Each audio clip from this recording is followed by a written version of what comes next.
Hello, everyone. First of all, like, share, subscribe. This is your girl, Jay Essence, and I'm coming to you on an early Saturday rondon morning, but a late Friday evening on America side.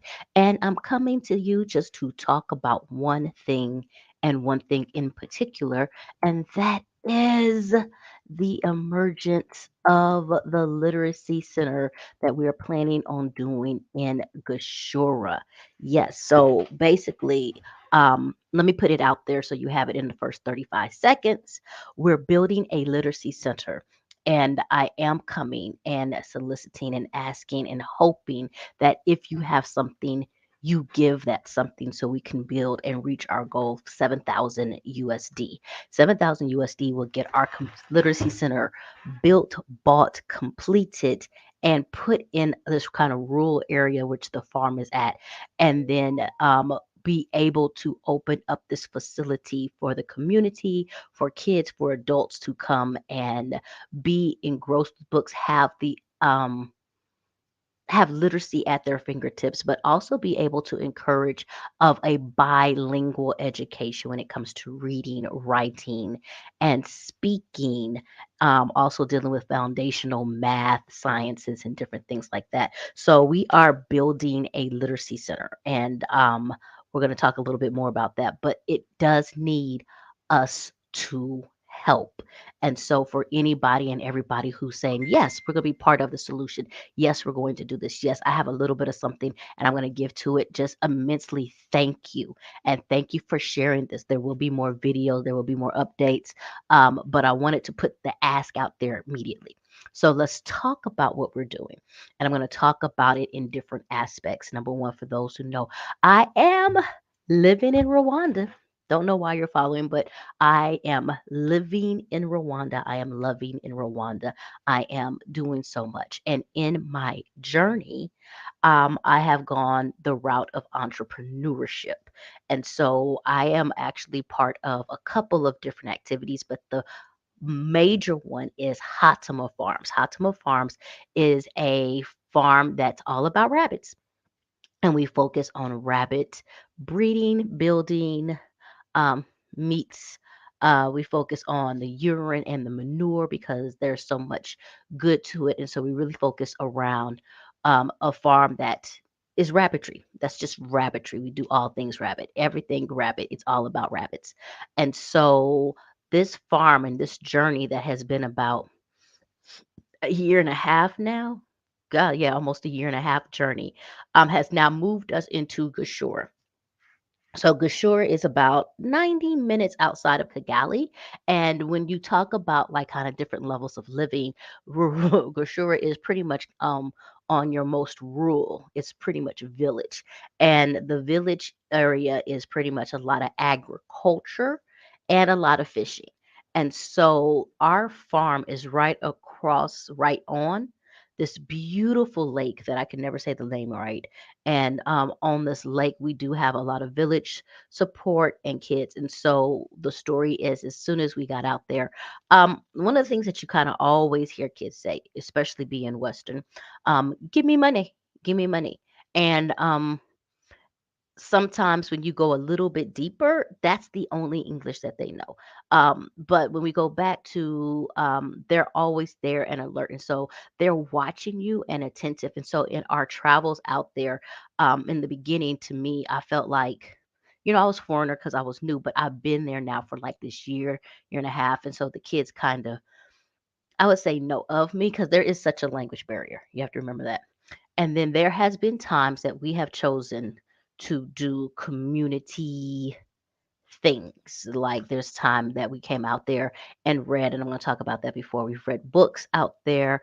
We've provided feeding and food. We've done um, toys and games. And we've done just a lot of different, always unannounced things. And we have always seen like so many people come out. And so the question became, um, who are we going to be up in this community? Are we just going to come in and be a business? And like, I know that there's a Chinese mine up ahead. There's Rika, down the way. Are we just going to be a business? Or are we going to be, I don't know what the word is, but I feel like there's a way to run your business and just be about business like it's just corporate, or you can actually run and have like your character create business. And so in doing Hatima Farms and doing J Essence, it's kind of like, what do I stand for? Yes, we make money, but for me, it's also we give back to the community. And I don't want to say after long thought, I always knew with great responsibility, with great, whatever comes responsibility. So I always knew that wherever I go, there was some way that I was going to be part of the community, and my love of education would be a part of that. And so it was always like, what's the best route? Because a lot of people come in and jump in and say, this is what I'm going to do. And I came in and said, what is the need? And how can I facilitate that need where it is 100% of my passion going towards that, and my beliefs and my thoughts. And so it came very clear. I'm trying to figure out, I don't know when the idea came, that I felt like I wanted to go a community center route. I did not want to go. A lot of people are like, "Oh my God, you should have a school," and I was like, "I don't really want to have a school." Because number one, the business that I have, which is Hatima Farms, is number one. And having a school and all that stuff, I didn't want that to supersede the first vision, which is all about rabbits. But then the second piece is I do want to touch the community, and I wanted a freedom that you really don't get to have in schools. And I wanted to ensure that however I proceed at this time, it was open to 100% of the community, because that's what was, that's there. So I didn't want to create barriers in the beginning. So that's when the idea, and I need to shout out, I don't know, Wandy, who is over this beautiful book initiative, which is getting Black books and books into the hands of babies here in Rhonda. And she's done so much. If we've done two activities together so far. If you were there, you saw the shout out I did with my line sisters, T50 from the Beta Alpha birth, Beta Alpha chapter, and we celebrated our year in Delta, and they actually came together and donated the first big shipment of books that we have. And in getting these books, there's so many things you can do. And I think that one of the things people is like, oh my gosh, give a book to the baby, give a book to the baby, give a book to the baby. But when you sit back, for me, and I observe the community, what I recognize is there is a big difference in taking a man a fish and teaching a man to fish. And so I elected that we're going to hold the books because we're going to have a literacy center. So it's not about one baby getting a book, it's about us sharing knowledge. And so you read this book, you read this book, you read this book, and we always have these things available. And I also opted not to. Donate to a school because I wanted open access to any child who able to come in. So that's when the formation of what does this literacy center look like, what does it do, and who does it serve. And so we had a really major, I don't even remember when we did this event because it's been so long ago in my mind. I promise you, I say we did it before summer. And the reason why is that we literally just told two kids. We only told two kids, like, hey, we're going to come out on Saturday. We're going to read a book, tell your friends. And that event, if you've ever seen the pictures, and I'm going to probably try to go through a couple of them, that event brought, and the only reason I know this number is because we did not pack enough. That event brought 84 kids, 84 kids out. And they came out and we read the book every time I closed my eyes, and I actually read it in English, and then Valdemir, who's our project manager, translated it in Kiarandan. And so we were really working hard to kind of make sure that it was available in both languages. And then we actually did a literacy activity after that. We did So every time I close my eyes, it's kind of like what a kid dreams about when they go to sleep. So after that, the question was, what do you dream about, or what do you see when you close their eyes? And the kids drew pictures, and some wrote like words, but they drew pictures of what they see, and then we hung it up in the SOS house.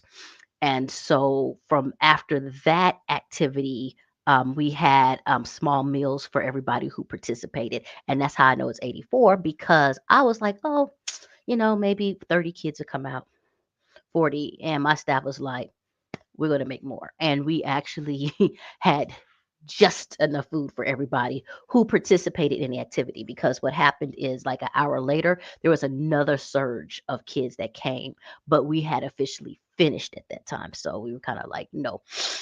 um and then that so they ate, and then we kind of played and danced for a little bit. I'm trying to remember, because we've done about four different things. We've done about four different activities. So that one we kind of just played and danced. And then, to be honest with you, for those people who saw on Facebook or saw on Instagram, the kids would not leave. Like, I was kind of like, hey, we finished, peace out, bye. And the kids was like, no, we're gonna stay right here. As long as you're here, we stay here. That's what we're going to do. And so part of it, like I said, is observing and learning community, observing and learning what happens and stuff. So the piece was like, yo, there's a need for something more. And how do we create that in a responsible way? How do we create that honoring the community that we're already in, and not advocating for change, but advocating for empowerment. Like, there's never an idea of saying like what you're doing is wrong. No, we empower. We allow you to have this at your fingertips, and it's available. So if you want to learn that knowledge or get deeper, you do, you will, you can. You must. But how we do that. So that's when it was like in my mind, this is what has to be created. Because when I saw those 84 kids, and that's just kids, that is not the adults that came out. That is not, it was a lot of stuff that happened that day.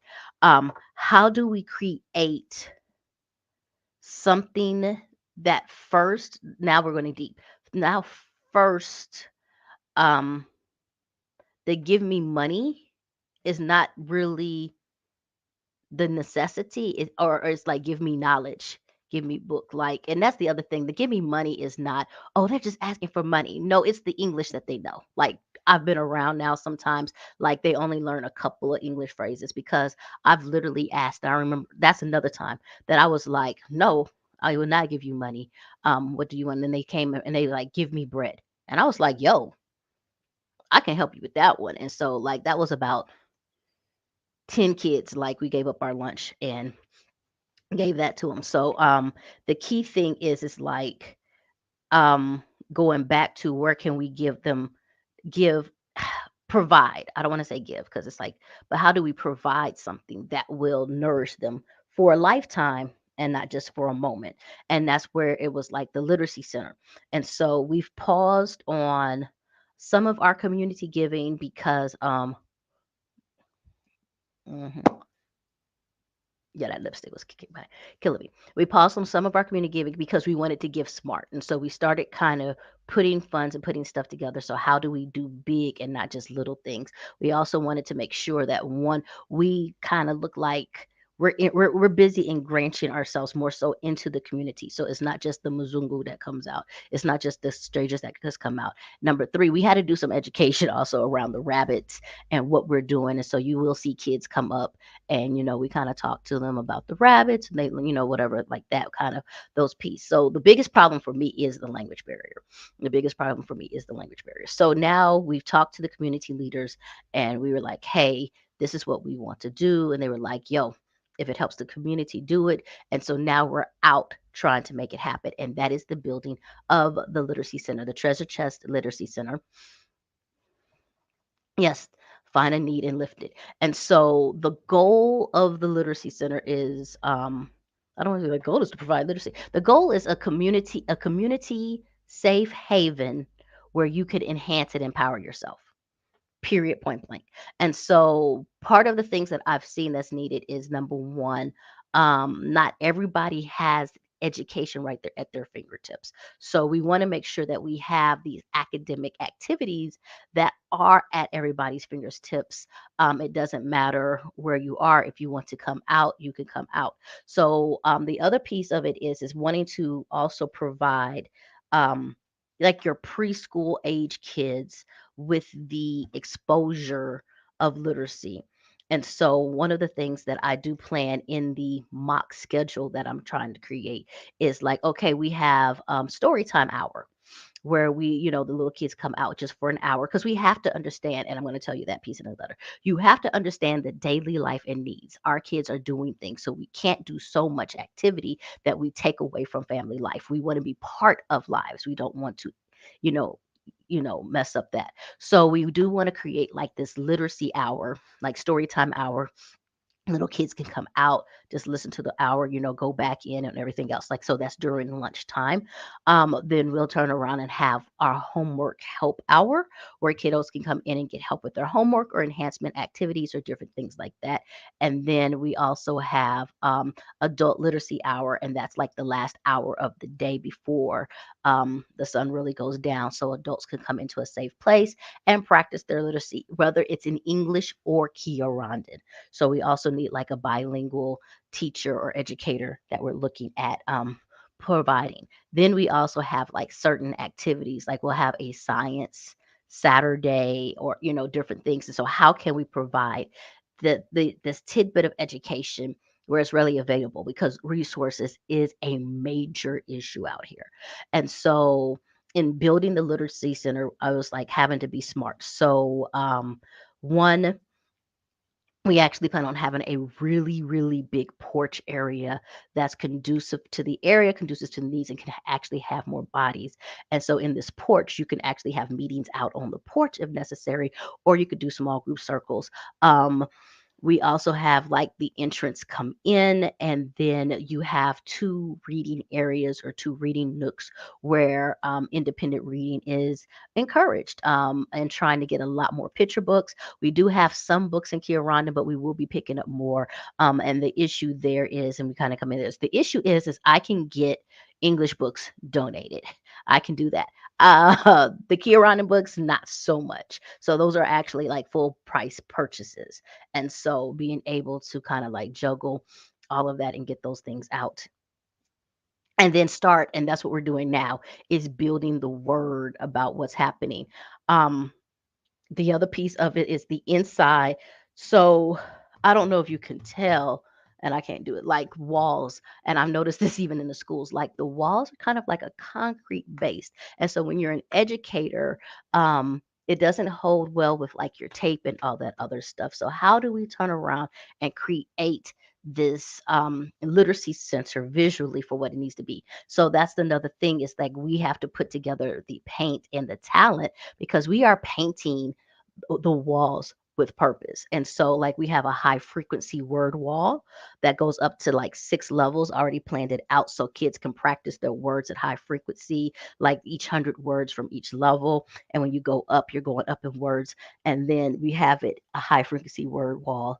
In English, we have a high frequency word wall in Kinyarwanda. So also finding those counterparts to be able to understand that in literacy means as well. We have our ABCs, we have our numbers also painted on the wall. We also have our math formulas on one, and basic science, like your formulas and different things like that. We have phonetics in different areas. We are so a lot of those things that you kind of go into a classroom you take for granted for seeing, those are actually going to be painting. So we need artists, and we need to be very smart with our paints to be able to do that. So that's always available. We do have a little center. We have storage area. Tables and everything that's very smart for storage, so we're going to able to accommodate a lot of kids. We can accommodate a little kids, however we need to do. And the area is really big. So right now we're looking at a 10-meter by 20-meter space, that also has, and then additional is the storage unit in the back. And then additional to that is actually a studio apartment. So we can actually have either security or a teacher who can live on base to do that. So part of the literacy center when we're raising money is we're looking at trying to provide a salary for someone for at least 6 months in this first round so we could see what that looks like. And when we try to provide this teacher salary, trying to get someone who is bilingual, who is able to do English and Kiarandan, um, because that's actually very important. I don't know. And this is going to get personal. Once I moved to the West, like the way we approach ESL in the States, it looks a lot different sometimes than I think some of the other areas out here. And so ESL I hope, at least in my education in the West, that we were trying to embrace that you being a bilingual person, that there's a respect for your Spanish when you come in. There's a respect for such and such. Now, I'm going to say this is probably a newer practice, but when it come out here, and I could say this was first also in the UAE, like there was a rule of when they're at school, they speak no native language. And I was just like, yo, that doesn't make sense to me. Like there's a bridge, there's an embracement. Um, you must speak this. And so that's one of the first pieces where that's a personal. I'm not erasing your identity. I'm not erasing your culture. In fact, we're embracing it. We're doing all these things to be able to do this. You're being provided additional skills because we are at capacity where you can. Um, I think it's awesome what you do, and I need to go now. Thank you, Diamond. So I'm going to go back to the website. If you want to donate, please do. If you want to send words of encouragement, please do. If you want to send it to other people, you know somebody who will be part of this, please do. We're doing all of this. And we're also going to have a full website dedicated, probably in the next 48 hours, we're rolling it out just to the Treasure Chest Literacy Center project. Um, so going back to, building that. And so then I've talked to some other people who are on the ground here or who are kind of interested in being a part of this and saying, okay, what is it that we want to do? Do we also put together this playground? What do we do? But I feel like it's number one, a safe space for kids to become better. And we're opening up that piece to the area that we're in. Gashora has like different pieces and pastas and whatever else like that. So, um, like I said, there's a town up ahead. Oh, I feel like I need to shave. Jesus, let's do that. A town up ahead, and but we're in a village. We're village. We are villaging, and so that's the goal. That's the vision. It's a vision very dear to my heart, very dear to what we're trying to do. Because like I literally received some bad news, like, yo, this not gonna happen. And it's like it just crushed me. And I was like, no, I know this is what we have to do. And the literacy center, I have to say this correctly, the literacy center and the farm are separate. They are separate. And that's the vision. It's like, no, this business is here. It's all about the rabbits, but the literacy center's over here. So the location, and of course, I'll be going out of the farm, and the location of the center is really like next door to each other. So we can make sure everything is being run the way it needs to be, running in authenticity and all that other stuff. And I can take time out to dedicate and teach. Um, the stem of this, not the stem of this in the sense. But it kind of goes back to what I saw to me in Liberia. In Liberia, and you have to remember my time in Liberia was like years ago. Yeah, like 12 years ago. 12, no, 15 years ago. I don't even remember anymore. I'm tired. Um, but Liberia did really, really good in growing rubber trees. Like I remember going on a tour, like rubber trees grow really, really, really well. And I believe there was a tire company out there, kind of like a Goodyear or somebody else like that, but they came out to Liberia and created like rubber tree farms, like trees. They grow these trees and you do. So from what I remember, you can harvest that tree for like 7 years and then the tree is like no good. That's the only issue is that once you harvest from that tree, it takes something time to grow and then it's just actually no good. And so that land was just like going to waste or whatever because literally people were growing those trees and then whatever. So then it became a big issue, and I don't know who issued it down. I don't know if it was government. I don't know. It was something, but it was like, no, if you're going to turn around and use these trees and use our land and use this country, you must replenish it. You must do that. So there was this big push of like, okay, they had to buy more land and they could only farm on this land for such and such time, and they could only farm on this land such and such time. So anyway, I was traveling and I was pointed out to like this area and they were like, this is where the community stays. And I was like, what? So they were like, the factory has done so much that they actually built the community. So they built community houses, they built a community school, they built all of these other things. And I was like, I can appreciate that a corporation comes down and they just don't use their people, they actually provide for that community. And so that to me is like responsible entrepreneurship, that if I'm turning around and I'm visiting and I'm utilizing your country and we're building something together, what is it that you are giving back to the country that has blessed you? And so that kind of always has stuck with me, and being able to say with great, with responsibility, what is it that you do? And so,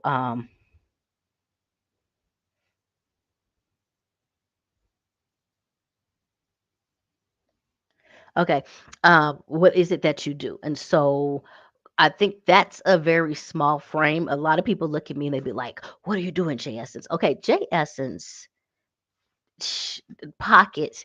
Like when people want to turn around, it's like my pocket is very small. Um, I just move in big steps. I don't know if that's the right way. I take small steps to accomplish big journeys. So everything that I do and all the vision I have, that is God blessed and God sent. And it's because of viewers like you, it's because of people who are whatever, and just that motivation that comes through and it keeps happening.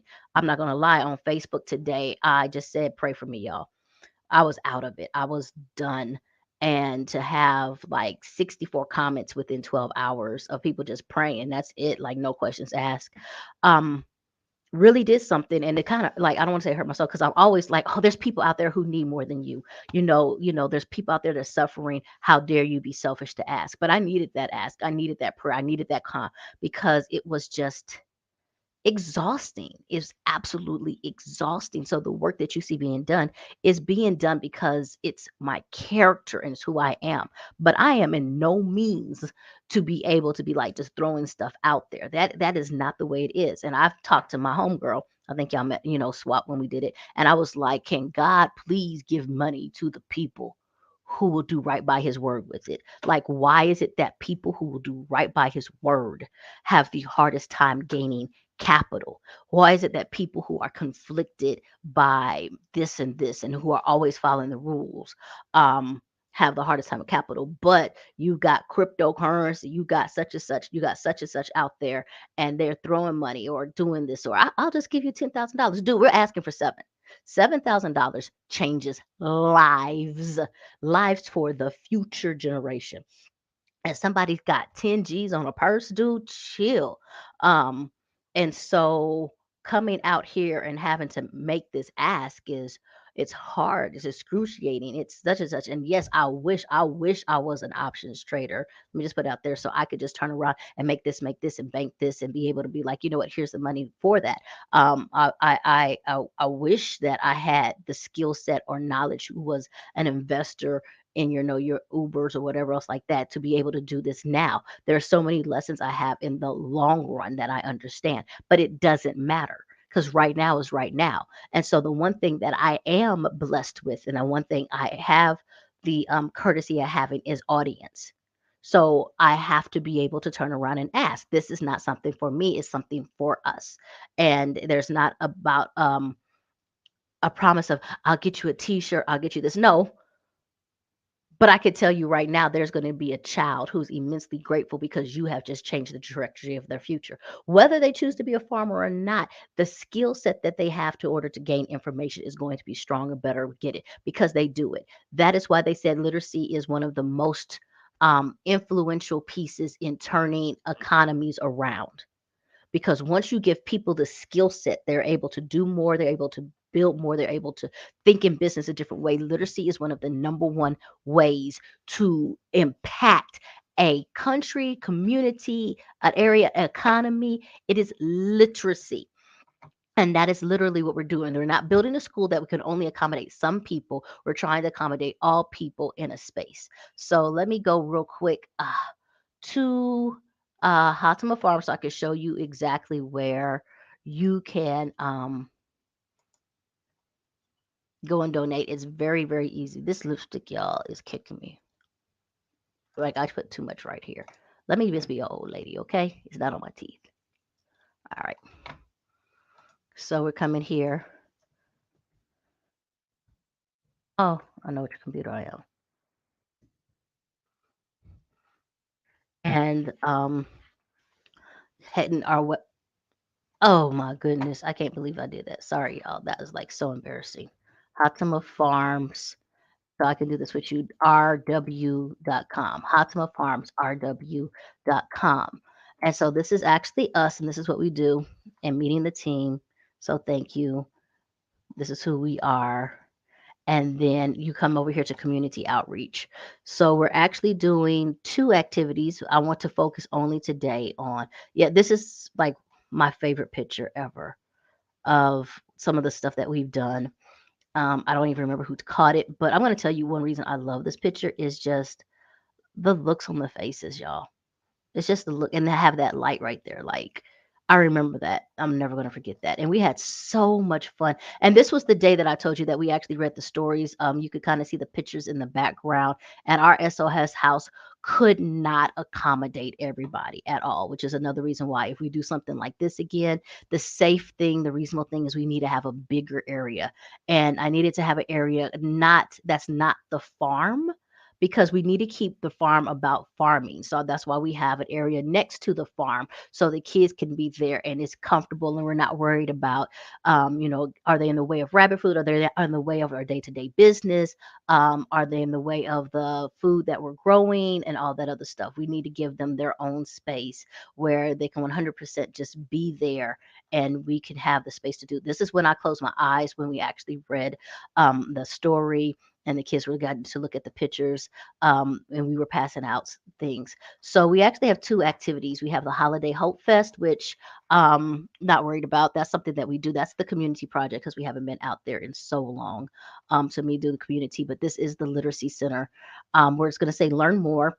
And by Sunday, this link will be activated with its own website so you can learn all it needs to be. And then you have donate, which is just click and it takes you to a donation page. And we're powering that through and being able to do the Literacy Center donation and keep up with it. So if I had to turn around and do the sales, like, oh my gosh, why do you trust me? Or anything else like that. Number one, like check my track record. Check my track record. The only other time that I've come, I don't know how to do this remove. Okay, and asked for anything was for us to start the My Cousin Connection website. And because I said I was not going to do that on my own, that was going to be community, and it's done. My Cousin Connection not only is a website, it's a full running business. We take care of businesses, we take care of visas, we take care of all this other stuff.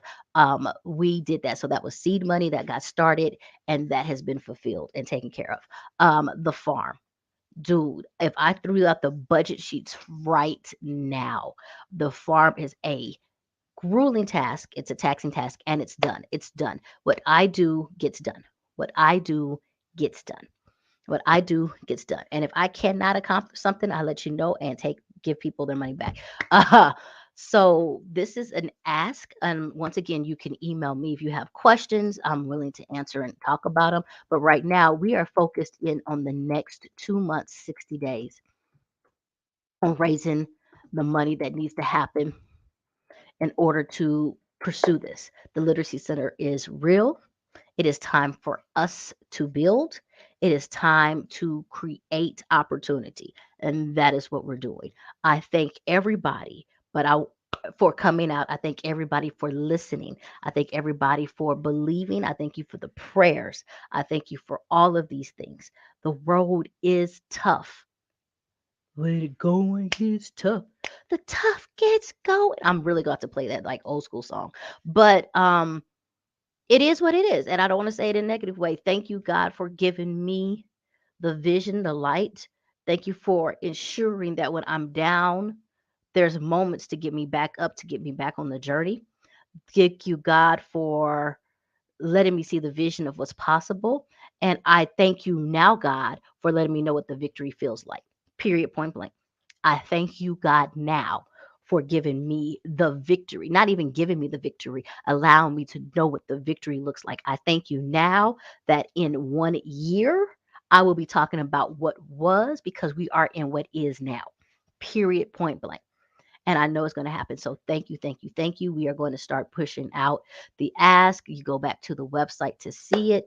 I believe in you. I believe that we will hit this accomplishment. I believe there's going to be ugly tear cries because I am going to be so astonished on how we're going to do this. I believe in all this other stuff with the walls that we're going to have and being able to, and that's another thing, to be honest with you. I want to be able to create a model of how literacy centers should be looking and how we can just impact that. I want to take my educator background and be able to create these spaces and be very smart and strategic about it so they work best for our kiddos. Okay. I thank everybody. I thank you. I thank you. I thank you. I thank you.